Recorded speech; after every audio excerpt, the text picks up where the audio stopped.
किसान सरपंच के सहन में सभी परेशान और दिल मलोल। एक आदमी सरपंच से मुखातिब होता है। एक आदमी, सरपंच साहब, हम लुट गए, बर्बाद हो गए, हमारे बाल बच्चे भूखे मर जाएंगे।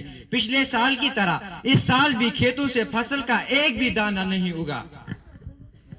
सरपंच एक सरद आह भरकर, हाँ मैं भी परेशान हूँ। जो इन फसलों को उगने से पहले ही खा जाता है। सब लोग एक साथ, हाँ हाँ सरपंच साहब, हमारे खेतों पर जरूर किसी देव या जिन का साया है। एक आदमी, पिछले दिनों एक दरवेश ने भी मुझसे यही कहा था। सरपंच अगर यह बात है तो हमें किसी पीर बाबा की मदद लेनी चाहिए। एक जवान लड़का खड़ा होकर, सरपंच साहब मुझे लगता है कि हमारे खेतों की मिट्टी खराब हो गई है, बीमारी लग गई है हमारी मिट्टी को। परसों रेडियो पर माहिर कह रहे थे कि हमें वक्त वक्त पर मिट्टी की जांच करनी चाहिए, क्योंकि कई वजूहात की बना पर हमारी मिट्टी अब फसल देने के काबिल नहीं रही है। मैंने कल उस माहिर से इस बारे में फोन पर बात भी की थी। एक आदमी गुस्से से, 4 जमातें क्या पढ़ी है? अरे इसका दिमाग खराब होने लगा है। तोबा तोबा। सरपंच जवान से मुखातिब होकर, सुन छोरे, ये सब शहमत तुम जैसे सरफिरों की वजह से आई है। भला मिट्टी को कैसी बीमारी लग सकती है? बाहर लाउड स्पीकर पर ऐलान होता है, सभी लोग आवाज पर कान देते हैं।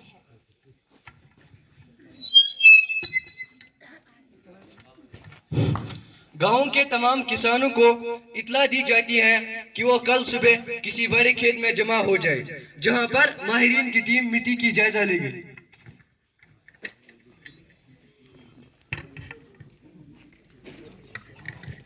एक आदमी, नहीं सरपंच साहब, नहीं, हम नहीं जाएंगे। सब लोग एक साथ, हाँ हाँ सरपंच साहब, हम वहां नहीं जाएंगे। सरपंच खड़ा होकर, किसान भाइयों, मैं जानता हूँ कि ये लोग हमारे खेतों को देव से तो आजाद नहीं कर पाएंगे, मगर वहां जाने में हर्ज ही क्या है? माहिरीन मिट्टी का टेस्ट। माहिर, अरे नहीं, इस मिट्टी को एक खतरनाक बीमारी लग गई है। जवान लड़का हैरान होकर, खतरनाक बीमारी, वो कैसी? माहिर, पॉलीथीन से, पॉलीथीन लिफाफों से।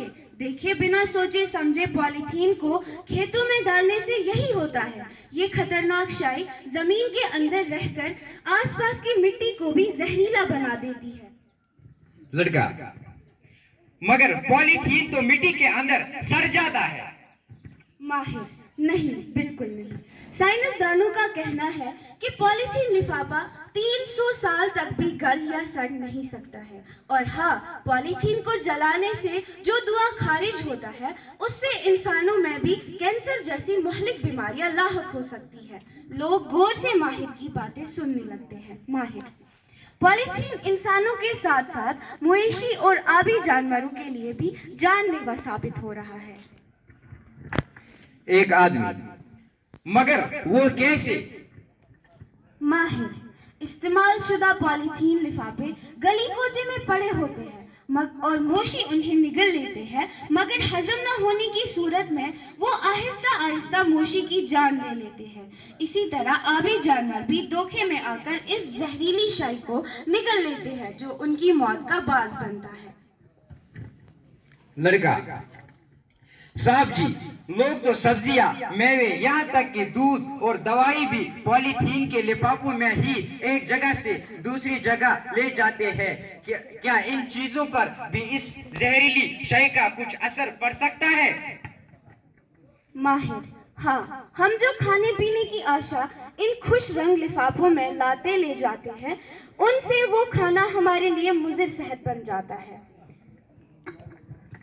एक आदमी, मगर ये थोड़े से लिफाफे इतने बड़ी जमीन को खराब कैसे कर सकती है?